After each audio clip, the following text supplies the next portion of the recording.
à tous, nous sommes très heureux de vous retrouver encore une fois pour un nouveau live, les pauses déj proposés par la plateforme Pharmacy Lounge. N'hésitez pas à vous inscrire sur la plateforme pour poursuivre la conversation, c'est gratuit et sécurisé. Ce nouvel épisode va s'intéresser aujourd'hui aux étudiants, moments de la vie, notamment des pharmaciens, marqués par de fortes émotions, mais également par des moments de stress et de doute.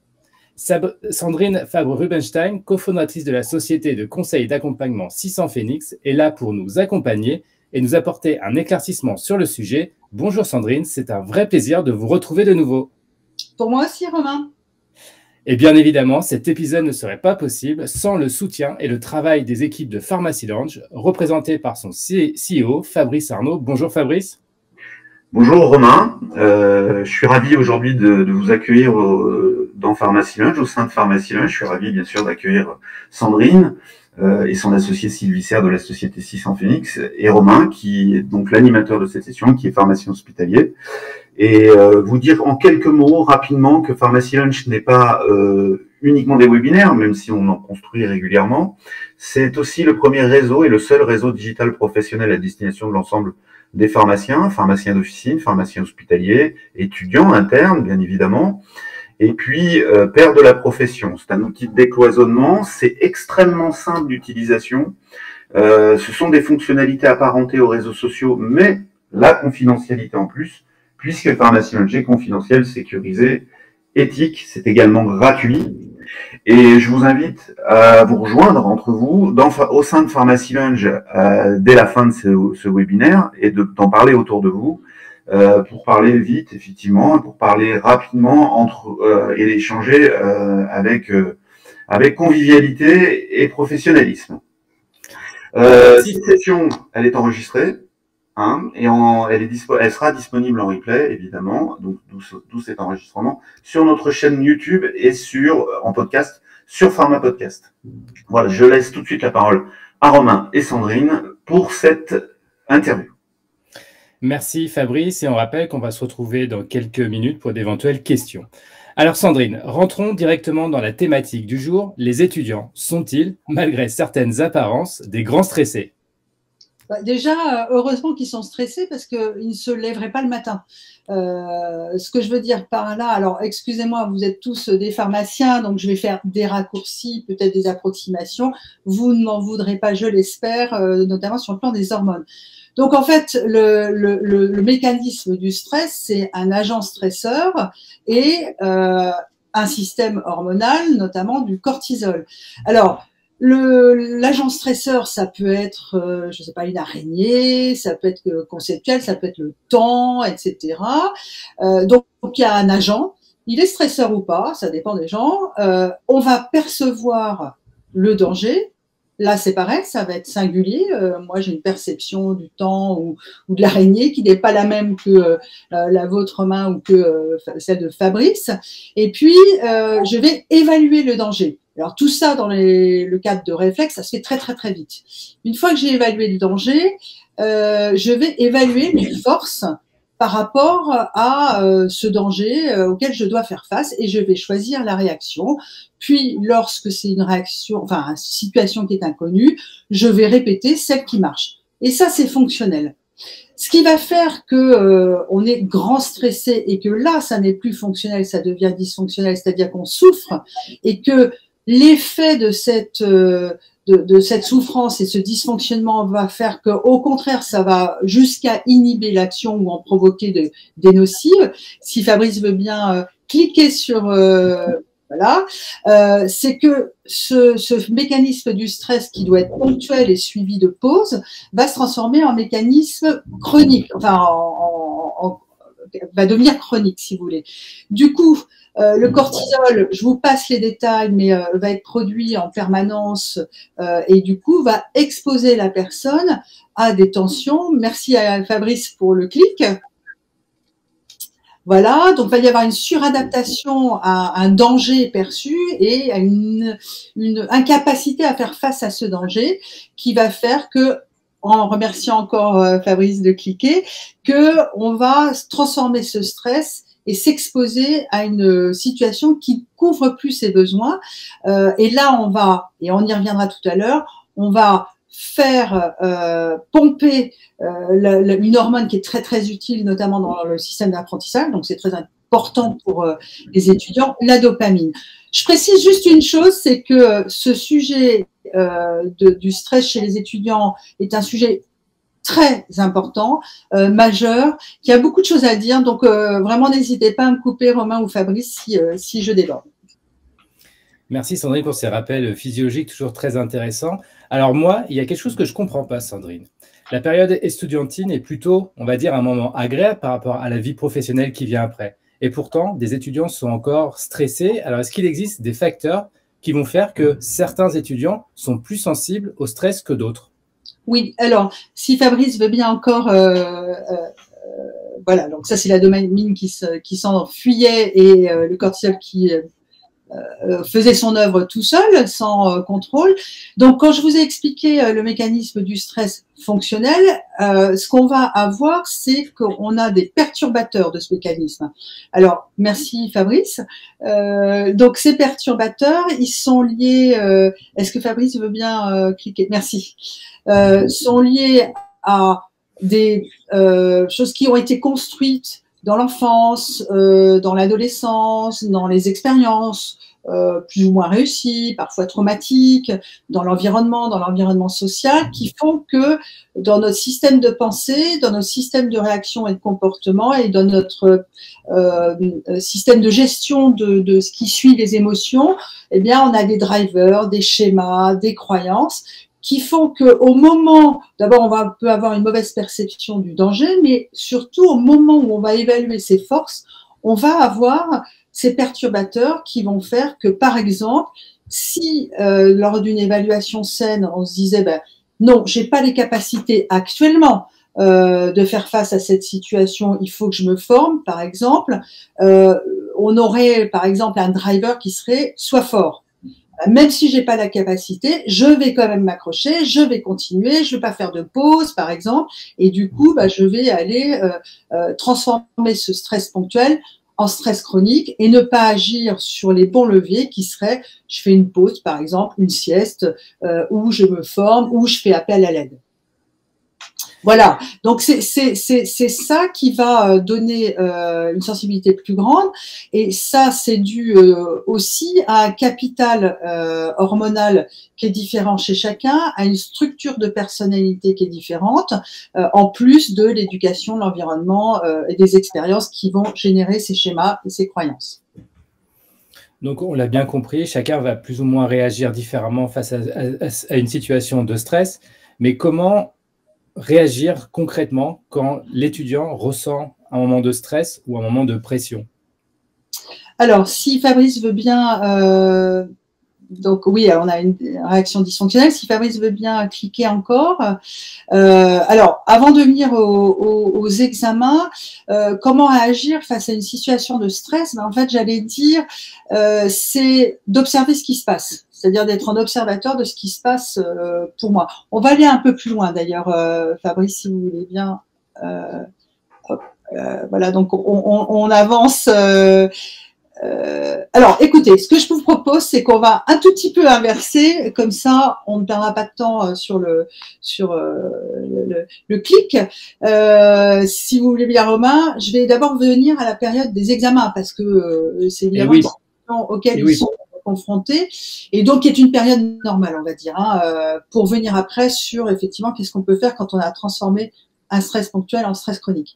Examen, j'allais dire, c'est avant d'être un 100 mètres, c'est une course de fond, c'est une course de haie. Donc du coup, il faut déjà le considérer comme quelque chose à entretenir bien avant, bien en amont de l'examen.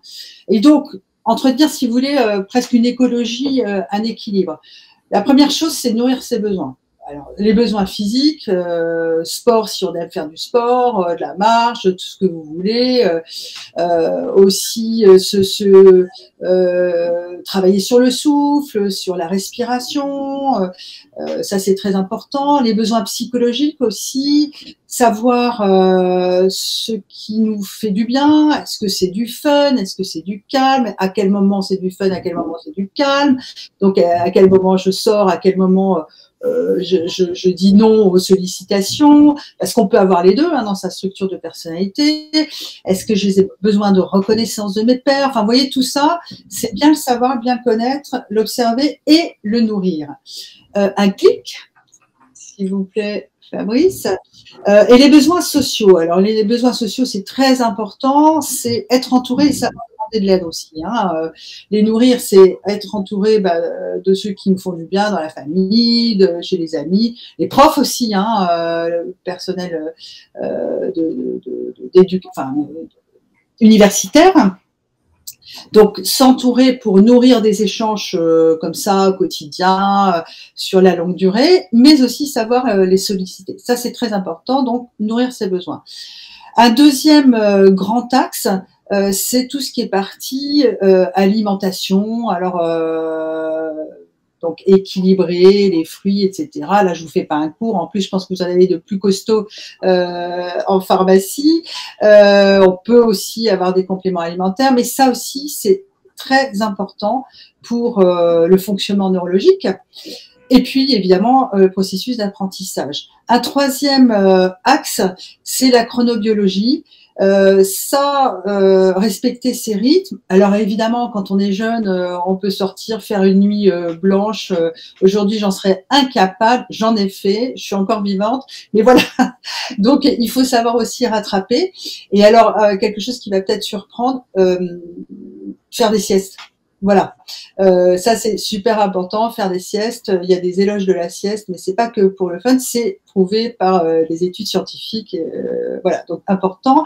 Et le quatrième axe, c'est tout ce qui est psychocorporel. Donc c'est très à la mode, mais les études là aussi prouvent l'impact sur le cerveau et les réactions sous stress, méditation, yoga, sophro. Sophro, c'est vachement bien aussi pour se conditionner à réussir l'examen et à dépasser ses peurs, à se projeter dans l'après-examen. Vraiment, c'est assez top pour ça. Et puis, dans les cas de panique, quand même, lorsqu'on est au quotidien et qu'on est en veille comment dirais-je, en veille d'examen, c'est par exemple, il y a des applis sur la cohérence cardiaque qui permettent d'abaisser le niveau de stress par le souffle et la concentration sur ce souffle. Voilà, donc ça c'est pour les examens. Donc si on va sur la question précédente qui était comment pouvoir réguler ce stress. Alors il y a déjà une chose qui est très importante, je ne sais pas si on le voit très bien, mais il y a des hormones du bien-être. Et ces hormones du bien-être, elles sont clés parce que d'une part, elles vont renforcer tous les mécanismes qui permettent d'apprendre, qui permettent de doper la confiance en soi, même l'audace, la capacité à croire en ses forces, justement, quelquefois un peu trop, mais bon, vaut mieux trop que pas assez en l'occurrence, et qui vont nous permettre de faire face à des obstacles.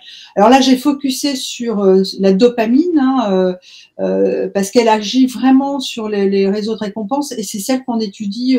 Enfin, il y a beaucoup d'études qui sortent dessus en ce moment. Donc, si vous voulez, la dopamine, lorsque vous avez une action qui est couronnée de succès, ou lorsque vous avez du plaisir, elle vous engage à la répéter. Voilà, donc du coup, vous la répétez, vous renforcez l'action, ça se transmet presque en une sorte de réflexe. Ça permet aussi d'avoir une meilleure perception de ses états internes, physiques et émotionnels, ce qui fait qu'il y a moins de panique, qu'on est plus objectif et puis plus concentré sur notamment le plaisir, et ça renforce la neuroplasticité. Alors, où trouver le plaisir? Il y a des aspects que je ne traiterai pas aujourd'hui, ni demain d'ailleurs. Par contre, on peut avoir des satisfactions matérielles, évidemment, la nourriture, l'argent, voilà, mais aussi, très important, 3 domaines très importants pour les étudiants, la sensation de progresser dans ses compétences, d'apprendre justement, le lien humain, le sentiment d'appartenance à une communauté qui donne du sens en plus, et puis l'autonomie, la liberté de choix. Voilà, je reviens quand même sur la notion de plaisir dans l'apprentissage. Réussir un objectif, ça renforce l'action. Et le renforcement de cette action augmente la motivation à rechercher ce plaisir. Du coup, il y a un enjeu, un petit truc, mais qui a des grands effets, c'est quand on a une période de révision, par exemple, c'est de découper, ou quand on a un obstacle important, c'est de découper en petits objectifs. Parce que du coup, on entraîne cette stimulation. Voilà. Un petit bémol, les étudiants, ils sont soumis, les addictions, parce que ça rentre aussi dans le phénomène d'addiction, mais là, du coup, allez chercher du sens, d'appartenance, ce qui vous permettra de ne pas tomber dans ce travers. Évidemment, c'est pas aussi facile que ça, mais voilà, c'est le petit truc en quelques secondes que je peux donner sur l'addiction. Je pense qu'on a bien compris, Sandrine, que vous nous avez bien expliqué que les études et les concours et les examens, c'est une course de fond et qu'il ne faut surtout pas s'y prendre au dernier moment. Ce n'est pas la bonne technique et que ça doit se préparer. Et j'ai bien noté aussi la sieste, important la sieste. Après, en cours, je ne sais pas si c'est toléré, mais en tout cas, l'importance de la sieste. J'en ai vu qu'il y a Fabrice, est-ce que vous avez des questions à nous poser? Alors oui, j'y viens tout de suite. Alors, pendant que Fabrice regarde les questions, juste, en fait, la préparation, elle est vraiment dans l'écologie et l'équilibre. Vous avez des gens qui ont besoin, justement, d'être stressés au dernier moment. C'est pas grave. Ils réussissent très bien. C'est leur mode de fonctionnement. Voilà. Mais c'est surtout tout cet équilibre et, sur le plan global, général, qui est important. Oui, alors, oui, Sandrine, Romain, j'ai une question de Claire qui nous demande si l'alcool a un effet sur le stress lorsqu'on est en période de fête et lorsqu'on passe des soirées un peu longues. Voilà. Oui. Maintenant, deux choses, c'est comme tout, hein, ça entretient le plaisir, voilà. Donc, je pense qu'il ne faut pas se priver de soirée, se priver de convivialité. Maintenant, évidemment, ça va endormir les fonctions, donc faut récupérer après, quoi. Faut bien doser. On va enchaîner, Sandrine. Vous nous avez parlé de la dopamine comme l'hormone du bonheur. Comment les étudiants peuvent-ils capitaliser et même surfer sur cette vague de dopamine quand les émotions sont positives? Alors là, il faut en profiter. Profite. Vraiment, lorsqu'ils ont un succès ou un moment de plaisir, ils foncent dedans, ils se le remémorent, parce que tout ça, ça entretient encore une fois ce circuit hormonal. Ils vont chercher il faut qu'ils aillent chercher les petits moments de plaisir dans la journée, mais avec beaucoup de petits moments de plaisir, hein, et quand ils ont un succès, regardez, en fait, observez comment ils ont fait. Parce que ça va modéliser pas seulement d'ailleurs pour la période estudiantine, mais ça va modéliser pour après aussi. Donc c'est vraiment important sur le moment pour développer encore cette dopamine. C'est vraiment un cercle vertueux. Et puis dans l'apprentissage de comment je fonctionne. Donc profiter de ces moments positifs pour pouvoir capitaliser dessus. Sandrine, pour conclure, quels conseils donneriez-vous aux étudiants qui nous écoutent pour gérer le stress et les émotions du quotidien dans les études? On va bientôt approcher de la fin de l'année scolaire, donc forcément, il va y avoir des examens. Quels conseils vous pourriez donner pour conclure? Alors, bon, il y en a plusieurs parce que ça dépend des cas. Il y a juste un zoom sur les ruminations et la procrastination parce que ça peut être très handicapant. Rumination, il y a un podcast de Christophe André de 3 minutes 21, je crois, sur les ruminations qui dit, en gros, d'une part, on peut ruminer sur des choses positives, confère la question de Romain précédente. D'autre part, se poser la question, enfin plutôt se concentrer, tant qu'à ruminer, se concentrer, c'est-à-dire faire 5 bonnes minutes de rumination, puis après se dire, est-ce que j'ai avancé? Est-ce que je comprends mieux le problème? Est-ce que je suis moins déprimée? Est-ce que ça m'a aidé? Ça calme en général. La procrastination, ça peut être très très délétère et l'important c'est d'aller voir d'où ça vient. Est-ce que c'est d'un manque de confiance? Est-ce que c'est de la peur? Est-ce que c'est d'un malaise? Est-ce que c'est d'une souffrance? Parce qu'il ne faut pas traiter la procrastination justement juste le symptôme, c'est un symptôme, mais d'où ça vient? Qu'est-ce qui fait que je suis mal et que je procrastinent. Donc ça mériterait presque une séance entière. Alors les conseils, alors si on peut aller à l'avant-dernier slide, s'il vous plaît.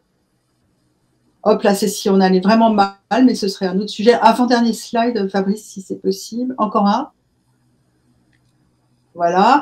Donc, pour synthétiser, finalement, c'est connaître ses agents stresseurs, ses bouffeurs d'énergie.